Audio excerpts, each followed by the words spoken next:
मंच पर विराजमान राज्यपाल श्री आर.एन. रवि जी,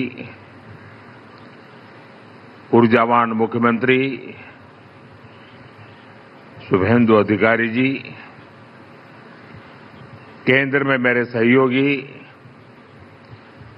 प्रताप राव जाधव जी, अन्य सभी महानुभाव, यहां कोलकाता में जुटे सभी प्रतिभागी, देश विदेश में योग से जुड़ रहे सभी साथी और मेरे प्यारे देशवासियों, 21 जून का ये दिन पृथ्वी के कुछ भूभाग पर साल में सबसे लंबी अवधि का दिन होता है और अंतर्राष्ट्रीय योग दिवस के कारण 21 जून का ये दिन विश्व के सबसे बड़े सामूहिक उत्सव का दिन भी बन गया है। विश्व के अलग अलग हिस्सों से योग की एक से एक अद्भुत तस्वीरें आ रही हैं। भारत में हिमालय से लेकर हिंद महासागर तक, पूर्वोत्तर और पूरब में बंगाल से लेकर पश्चिम में सौराष्ट्र तक पूरा देश योग की ऊर्जा से, चैतन्य से भरा हुआ नजर आ रहा है। पूरा देश, पूरा विश्व एक दूसरे से जुड़ा हुआ नजर आ रहा है और यही तो योग की ताकत है। योग सबको जोड़ता है, योग सबको साथ लाता है। मैं इस अवसर पर पूरे विश्व को, संपूर्ण मानव समुदाय को अंतर्राष्ट्रीय योग दिवस की बहुत बहुत शुभकामनाएं देता हूं। साथियों, आज योग दिवस पर मैं खास करके पूरे बंगाल में, कोलकाता में यहां बने स्वच्छता के योग के लिए भी कोलकाता वासियों की सराहना करूंगा। ये अद्भुत पहल है, स्वच्छता से स्वागत। स्वच्छता से स्वागत पहल के लिए जिस तरह यहां लगातार श्रम किया गया है, नागरिक कर्तव्य निभाया गया है, वो सभी देशवासियों के लिए आज एक बहुत बड़ी प्रेरणा बन गया है। साथियों, योग दिवस के अवसर पर आज बंगाल में होना बहुत ही विशेष है। बंगाल की ये पवित्र भूमि, जहां भगवान रामकृष्ण परमहंस जैसे सिद्ध संतों ने अवतार लिया, जहां से निकलकर स्वामी विवेकानंद ने पूरे विश्व को योग से परिचय कराया, जहां महर्षि अरविंद जैसे महान योगी ने जन्म लिया, लाहिड़ी महाशय जैसे महान योगियों ने जहां योग परंपरा को नई ऊंचाइयों तक पहुंचाया, आज उसी धरती पर सामूहिक योग का अनुभव एक अलग आध्यात्मिक अनुभूति दे रहा है। इसी बंगाल की धरती पर जन्मे गुरुदेव रविन्द्रनाथ ठाकुर का मानना था कि मनुष्य की पहचान अलग अलग रहने में नहीं, बल्कि अपने आसपास की दुनिया से जुड़ने में है। यही जुड़ाव योग का मूल भाव है। महर्षि अरविंद भी कहते थे, हमारा पूरा जीवन योग है, चाहे हमें इसका बोध हो या न हो। योग जब स्वभाव में आता है तो वो मानवीय एकता का आधार बन जाता है। साथियों, योग केवल शारीरिक श्रम का साधन नहीं है। योग किसी एक आयु वर्ग के लिए सीमित भी नहीं है। भारत में हम जानते हैं और देखते आए हैं, योग मानव के जीवन का चेतना के साथ, ऊर्जा के साथ एक प्रकाश भी है। इसलिए इस वर्ष अंतर्राष्ट्रीय योग दिवस की थीम रखी गई है, योगा फॉर हेल्दी एजिंग।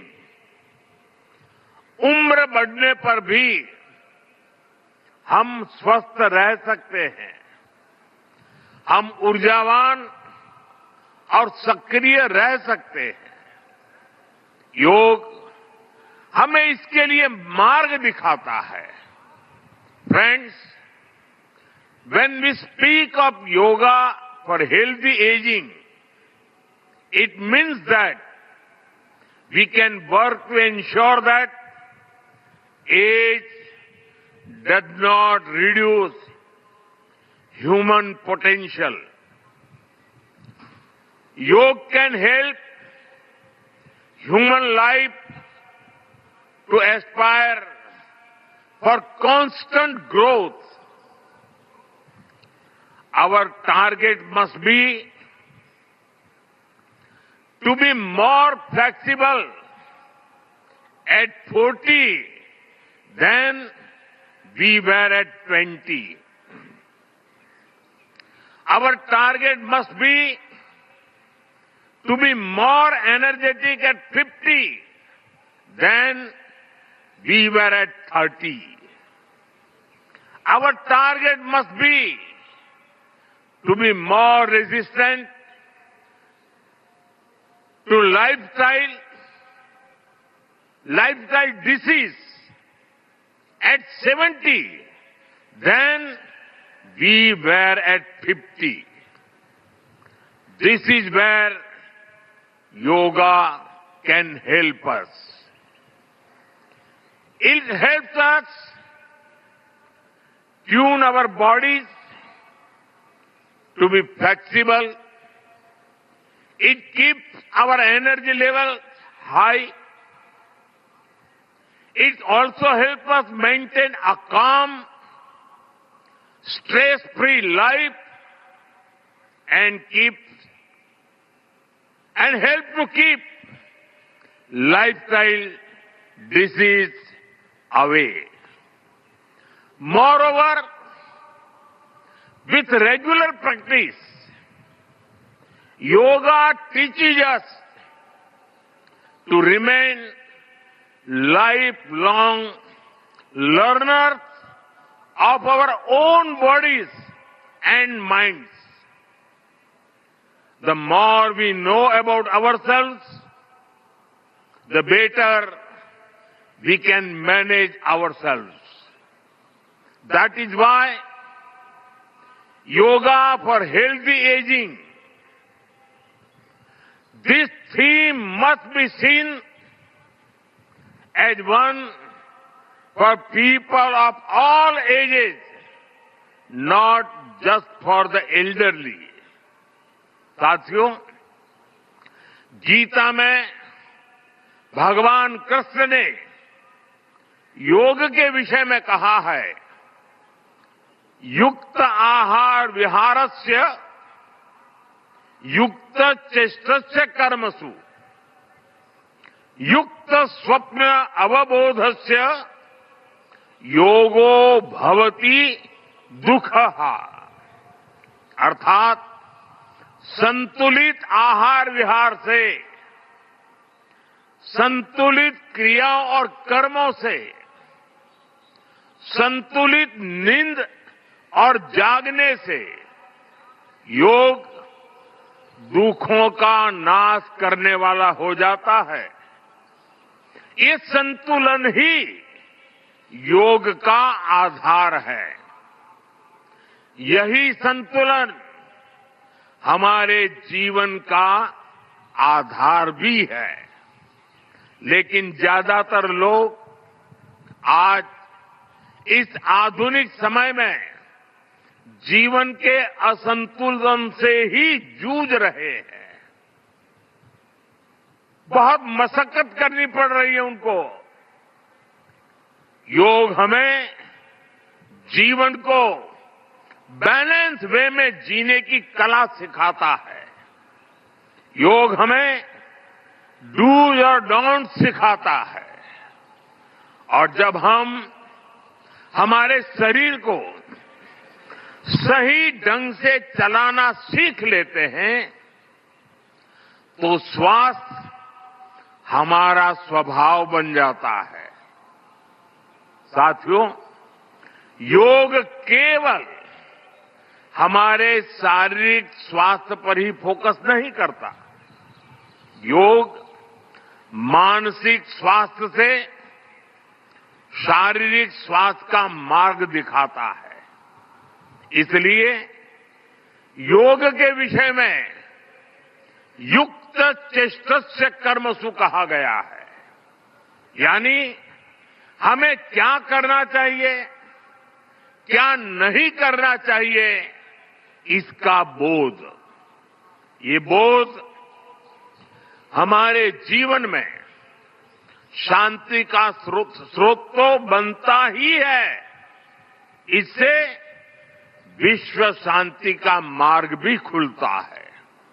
इसलिए योग आज केवल हमारी पर्सनल लाइफस्टाइल के लिए जरूरी है, इतना ही नहीं है।